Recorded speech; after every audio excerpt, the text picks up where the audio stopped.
Hey everyone, and welcome back to Rudy's 1/6 World for another installment in our ongoing retrospective showcase series, where we look at an older figure in my collection. And today we'll be looking at another figure from Damtoys' ongoing Gangsters Kingdom line, and we'll be looking at the Four of Clubs, aka Yao Tian. And apologies in advance if I butchered the name, that wasn't my intention, but that is the figure we'll be taking a look at.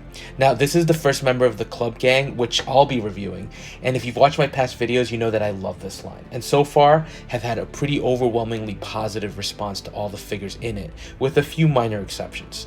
So, quick recap. Damtoys basically creates figures based on celebrities, athletes, or even characters from movies to populate their Gangsters Kingdom line. I will admit for this one, I'm not really familiar at all with who it's supposed to be, but hopefully one of you out there can shed some light on that for me. Now, one interesting thing Damtoys has been doing with some of these releases is that they've been selling accessories in addition to the base figure. Sometimes that's in the form of just an animal, be it a dog, or like with Angelo, an accessory pack that included a cat, a rug, and a table. Here with the Four of Clubs, you get the figure itself, and then they have a diorama piece, which is incredible, and they called it the Tabernacle. And you'll see as we look closer how amazing the piece truly is. But like that, I like that Damtoys is giving you options. If you want the figure itself, you can do that, and if you want something a little extra, it's up to you. And just like with Angelo, I do feel like the diorama pieces elevate the figure substantially. Now again, I usually don't showcase the boxes because while they are nice looking, they're just boxes and I want to get to the figure. But these Damtoys ones really are exceptional with the stylized artwork, and even the Tabernacle piece comes with some amazing artwork depicting the elements of it. For this release, I did think it was funny that the accessory pack actually came in a bigger box than the figure. Now, as far as the story behind this character, it's actually interesting.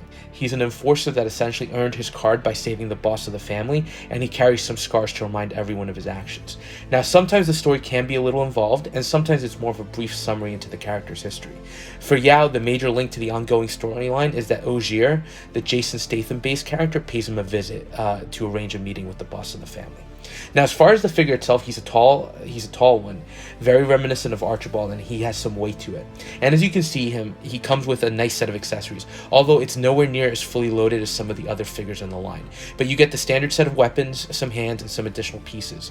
Now, where the figure or the set shines is when you add in the Tabernacle pieces, which isn't just a piece of furniture. That accessory pack comes with a ton of individual sub-accessories as well to bring that set to life. So with the diorama piece, it truly does feel like you're getting a deluxe release. Now let's get into the accessories first, and we'll start with the standard additional hands, which as usual are designed for different uses, be it for holding weapons, holding the cigarette, and so on. My only ongoing gripe with these more recent releases are the lack of pegs. Here you get 2 extra pegs that are already attached to the guns designed for holding the hands designed for holding the guns, but good luck getting those out of them. What I found myself doing lately with the additional hands is using putty to hold them in place, just to avoid the hassle of dealing with those pegs. And the only solution I can think of is ordering some additional ones from online retailers. Next up, let's jump into the weapons, and we'll start with his Desert Eagle. Now, it's not the first time we've seen these pieces, as Ray has included a version as well, but that still doesn't detract from how good it is. The gun includes a functioning slide and a removable clip, and the clip itself has some amazing detail work, including embossed numbers showing how many rounds are left. The gun itself is really brought to life with the amazing paint apps here, with the gold accents on the trigger, the safety, and so on, and the almost purplish metallic paint app on most of the gun. Now, this is why I wasn't as impressed with something like the in-art weapons that came with the Joker. Not to detract from that figure, because it looks like they did a really nice job, but I just don't think the accessories are as groundbreaking as they're making out to be, especially when you see what Damtoys has been doing with their weapons for a while now. Sure, they're not die-cast, but the detail work on these just continues to impress.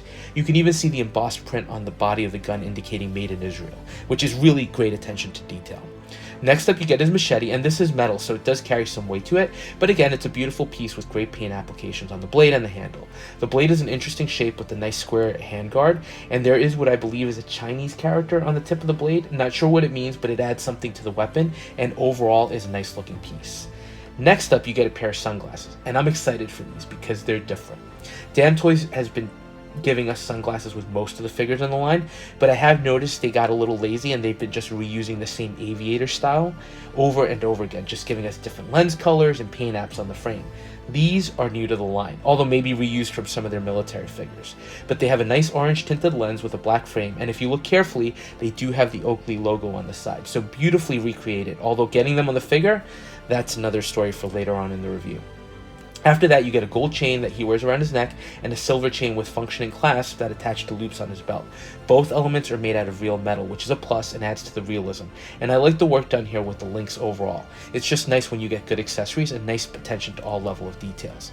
And finally, for the figure, you get 2 wristbands, which are pretty standard. You get a lit cigarette with the smoke effect, which I always love because it makes even a figure in a museum pose feel dynamic. And you also get 2 very small actual wood toothpicks that the figure can hold in its mouth. These are super tiny, so just have to be careful not to lose or break them, but a nice touch as well. Now let's look at the highlight piece here, which is the tabernacle.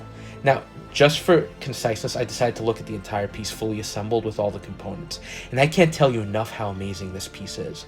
I mean, it's stunning with the level of detail they've been able to mold into this and recreate here.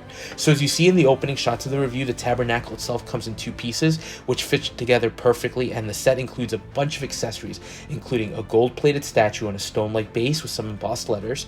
You also get 2 candles, an incense bowl with 3 pieces of burning incense. You get 2 fruit bowls and some bananas and oranges to go on them, and you get 3 wine cups that go in front. Now, the detail work on all of these pieces is phenomenal. The fruit looks great. I mean, the color choices on the bananas and the texture on the oranges just make them look real. And then the bowls all have some amazing work and some print on them that just really makes them stand out. Even though they aren't real metal, they look like metal, and they really do just impress. The incense also has some smoke effects, which again helps to bring some dynamic qualities to the diorama. And then the work on the cabinet itself. The lower portion of the piece has some incredible detail work on the drawers and doors with some beautiful carved elements. And as you go to the top portion, you're greeted by beautiful gold-plated inscriptions along the sides and top of the open piece, and a really ornate cap piece. Now, is this necessary for the figure? Of course not. And it does take up valuable display space, but it looks incredible, and I think it's the highlight piece of the set. Now, looking at the figure, we'll start with the sculpt, which looks great again. I'm not sure who this is supposed to be a representation of, so if you know who it's supposed to be, just let me know in the comments. But as is usual to the line, the sculpt is very stylized, although I feel like the more recent sculpts have gone away from the hyper-stylized feel of the original releases. Here, though, it looks great with the lifelike eyes and the great detail work on the hair falling over his face and the 5 o'clock shadow. Now, as for the rest of the figure, the highlight on the chest is the tattoo, looking like some ancient warrior jutting out. And then along his arms, you do see those scars which he got saving the gang's leadership. Belt buckle is nicely detailed, and the jeans look very nicely done with torn detailing and a nice wash to it. And the boots also look amazing, even though they're sculpted. Damtoys always provides some real top-notch work when it comes to the clothing sets on these. On his arms, he does include some tattoos, and again, on both sides, I'd be curious to know what those say, but they look great, with the other highlight being the big scar running down his back. Now, with the vest on, you're not really going to see it, but that's again something I like from Damtoys, and it's the effort they put into these figures on the off chance you might display without the jacket. Now, fully assembled with the sunglasses, the chains, the jacket, the toothpick, he looks incredible. And it's funny, I didn't expect as much when I unboxed the figure, since it seemed like a much simpler release. But the size and all the unique pieces just make him look great, and once you throw in the tabernacle piece, it's another jaw-dropping set. Now, nothing is perfect, so I do have some gripes, and before I get to them, I'll just say that they don't detract from my love of this piece. But there are things I noticed, so I have to mention them. First of all, he would benefit from a stand. Just like Archibald, these taller figures have some slightly weaker ankle joints because of the joint extenders, so you have to be really careful to make sure he doesn't collapse on you. Next up, the elbows. He has single bend elbows, and I get why they did it. With the fully exposed arms, they want the figure to look good, and I know the double jointed elbows can look bad. Case in point, the Wesker I reviewed from the Resident Evil 5 line, which had great posability, but did have elbows that were a little less pleasing to look at. Here, Damtoys clearly chose to focus more on the aesthetics. Does it detract from the figure? Visually, no. But from a posability standpoint, it does hurt a little bit. Speaking of posability, the jeans do feel restrictive, and I did find it a little challenging to get his legs in some more dynamic posing. Again, not enough to detract from the figure overall. Oh, and the other thing to watch out for that I noticed as I was trying to get the sunglasses on, it's a challenge. The hair looks great on the figure sculpt, but it interferes with the glasses, so I had to be very cautious as I was trying to place them to avoid either scratching the face or breaking the glasses themselves, since they do feel delicate. But with a little patience, you can get them on. Finally, the last gripe comes with the tabernacle and the candles. Now, the candles themselves are beautifully done with some great detail work, but the tips, I think, are supposed to just be red light bulbs. So if that's the case, this is more of an, I would have preferred if they had some other detail. Like, I would have preferred if it was an actual flame effect with translucent pieces, but that's just something I thought might look better. Again, very small gripes overall, and as you see the poses, you can tell that the piece has presence to it, and Damtoys continues to excel with their attention to detail. Even the toothpick that can be held in the figure's lips looks impressive, and using actual wood adds to the realism. So overall thoughts, another great piece from Damtoys, and a great addition to the line, even with those small issues I had. It's really nice to see this line continuing, and I'm looking forward to what's to come. I'm particularly interested to see what other diorama-like pieces they might put out there, because those really do bring these figures to life. And I would anticipate those coming with the remaining figures in the line. Particularly, we still have, I think, 3 kings to go, 4 queens, and 4 jacks. And since those are higher-ranking members, I would expect that they'd come with some kind of a diorama element, be it a seat, being some kind of a table, a desk. So I'm looking forward to seeing what's to come on those. So that was a quick look at the 4 of clubs. Let me know your thoughts on this figure, on this line, and as always, thank you for watching. And if you are enjoying the content, please consider liking, commenting, and subscribing, and we'll touch base on the next video.